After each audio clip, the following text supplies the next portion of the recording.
నెల్లూరు నగరంలోని స్థానిక హర్నాథపురం నందు ఆంధ్రప్రదేశ్ రాష్ట్ర వక్ఫ్ బోర్డు చైర్మన్ అబ్దుల్ అజీజ్ నివాసం నందు నెల్లూరు నగరంలోని పెద్ద బజార్ నందు సయ్యద్ షబానా పర్వీన్ ఆధ్వర్యంలో ప్రారంభించిన లబైక్ హజ్ ఉమ్రా టూర్స్ అండ్ ట్రావెల్స్ వారు ప్రవేశపెట్టిన 95,000 రూపాయలకి ఉమ్రా యాత్ర విశేషాల గోడ పత్రికను అబ్దుల్ అజీజ్ ప్రారంభించారు. ఈ సందర్భంగా ఆయన మాట్లాడుతూ వ్యాపార రంగంలోకి ముస్లిం మహిళలు ప్రవేశించడం హర్షించదగ్గ విషయమని, సయ్యద్ షబానా పర్వీన్ ముస్లింలకు పవిత్రమైన హజ్ ఉమ్రా యాత్రల కొరకు ప్రత్యేకమైన సేవలు అందిస్తున్నారని, అలాగే కాశ్మీర్ నుంచి కన్యాకుమారి వరకు ప్రపంచంలోని అన్ని దేశాలకు సంబంధించిన విహార యాత్రలను, పాస్పోర్ట్ సేవలు సంబంధించిన తదితర సేవలు అందిస్తున్నారని, కావున ప్రతి ఒక్కరూ ఆదరించాలని కోరారు. ఈ కార్యక్రమంలో deputy mayor Tasin Imtiaz, corporator Karimulla, Moinuddin, Kalesha, Khalil, Rizwan, Imtiaz, Samiulla, Nellore నగరానికి చెందిన ముస్లిం మైనార్టీ పెద్దలు, ప్రముఖులు పాల్గొన్నారు.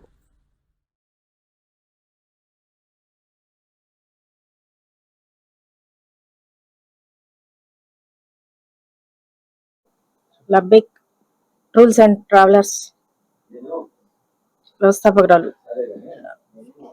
సయ్యద్ షబానా పర్వీన్ గారు దీన్ని నిర్వహించడం, దీన్ని ఈ రోజుల్లో ఒక లేడీ లాగా మా ముస్లిం కమ్యూనిటీ తరపున దీన్ని స్థాపించడం చాలా గర్వదైన విషయము. కాబట్టి దీన్ని ప్రజలందరూ మీ యొక్క విహారయాత్రలకు కానివ్వండి, ఎక్కడ మీరు విజిట్ చేయాలన్నా వీసా, పాస్పోర్ట్లు అన్నీ వీళ్ళు అరేంజ్ చేస్తారు. అంతేకాకుండా ఉమ్రా హజ్ కేవలం 95,000లో వీళ్ళు ఇంత తక్కువ ధరకు అరేంజ్ చేయడం చాలా సంతోషదగ్గ విషయం. ఈ రోజుల్లో మన ముస్లిం కమ్యూనిటీ వాళ్ళందరూ తక్కువ ఖర్చులో వెళ్ళే విధంగా వీళ్ళు ఏర్పాటు చేయడం చాలా సంతోషకరంగా ఉంది.